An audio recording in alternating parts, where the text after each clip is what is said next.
Welcome to the AI Research Roundup. I'm Alex. Trending on X since its release 6 days ago, on July 30th, 2026, this paper reveals that large language models systematically avoid deleting obsolete code, cutting target lines in under 52% of cases. It is titled "To Add is Machine, to Delete is Human, Measuring and Mitigating Deletion Avoidance in Large Language Model Code Editing." The authors show that models often wrap old logic in conditional guards instead of removing it. Figure 1 illustrates this phenomenon with a concrete example from SWE Bench Verified. On the left, the human developer patch cleanly removes an obsolete conversion line and replaces it. On the right, Claude Opus 4.5 retains that exact deleted line inside an else branch, wrapping it in a guard clause. Because the test suite does not check for code removal, this bloated patch passes all tests successfully. Table 1 highlights this gap across 5 leading models by comparing deletion recall on solved and failed tasks. For tasks that all 5 models solved, mean deletion recall reaches only 65 to 72%, with Opus 4.5 leading at 71.7%. On tasks where models failed, deletion recall dropped sharply, falling to between 20 and 30%.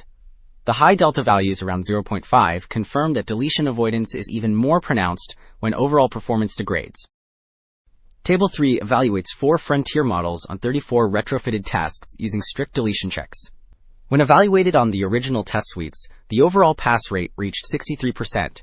However, requiring models to remove obsolete code drops the overall pass rate down to 42%, representing a 21 percentage point decline.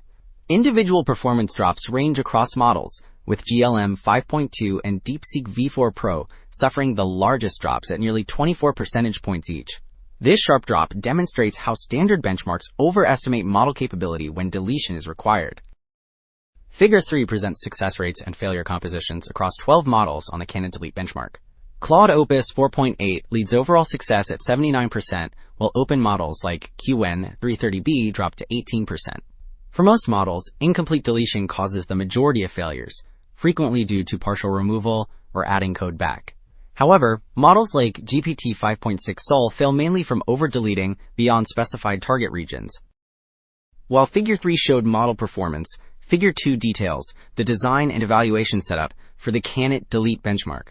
Panel A outlines the construction pipeline, which filters 79,000 commit edits down to 200 hard deletion tasks. Next, Panel B introduces 4 diagnostic modes that progressively provide more localizing context to the model. Finally, Panel C defines the structural outcome taxonomy, grouping model failures into incomplete deletions or invalid edits.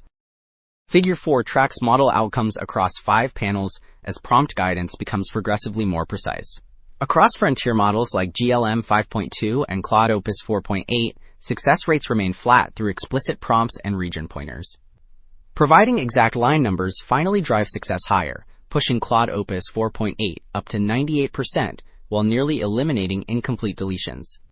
In Panel E, QN3 jumps from 25% up to 56% success under exact line guidance, as incomplete deletion drops sharply.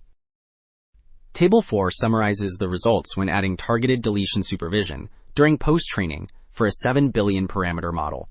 Under the CanItDelete benchmark, incomplete deletions drop by nearly 14 percentage points, while task success doubles from 6.5 to 13.7%. Looking at broader benchmarks, performance on SWE Bench Verified improves by 5.3 percentage points, without causing regressions on general editing benchmarks like EditBench or CanItEdit. Wrapping up, 2 takeaways stand out. Standard benchmarks routinely mask code bloat, because large language models systematically avoid deleting obsolete logic, but targeted deletion supervision during post-training effectively fixes this bias. That wraps up this look at code deletion avoidance. I'm Alex, and this has been the AI Research Roundup. See you in the next one.